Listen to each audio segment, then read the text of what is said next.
Hello, what's up guys? So yon, may nakita akong vlog. Marami, million views ang nakita ko sa kanila.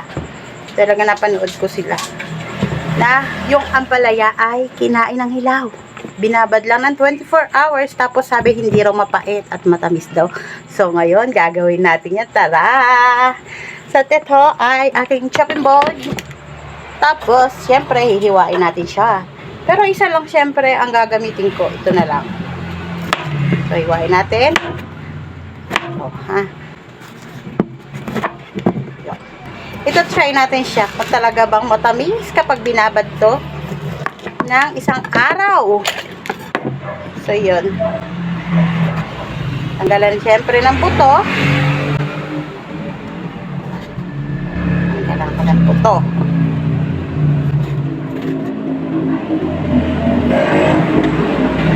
Kaya lasa nito.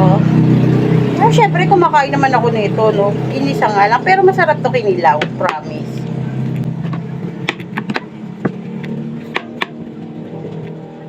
Oh, yun. Kaya natapos ko na. Syempre, huhugasan natin ngayon. Hugas natin yan. Nakuha ko na. So, ayan, nahugasan ko na siya. Oh, yun. Nyeh! At syempre, dito ko siya ibababad. O, ayun. Lagay natin lang dyan. Tapos, lagyan natin ng tubig. Ay! Mineral lang ilalagay kong tubig. O, yan. Mineral yan. Sosyal! O, diba? Ayun, kailangan siguro babad na babad. Wala na siguro ilalagay dito. Ganyan lang. Ngayon, tatry natin. Tapos, bababad siya ng 24 hours. So, ayun. Samahan nyo ko bukas.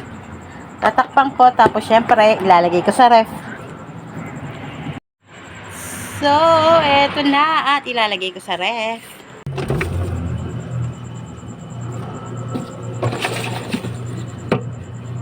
At heto nga, pagkatapos ng 24 oras, eto, kukunin ko na. Ano kaya lasa dito? Tara, samahan nyo ko.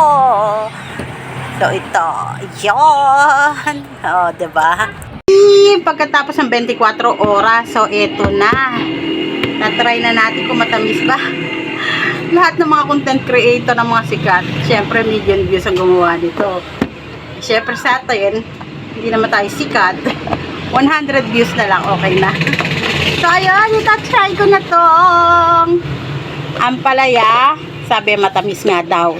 Try natin. Ayan. Yan, binabad ng 24 oras yan. Tignan nga natin kung ano lasa.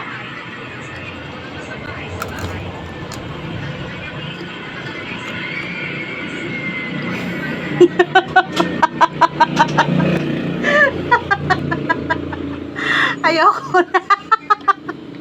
Mapahit. Hindi siya matamis. Ayun lang. Bye-bye.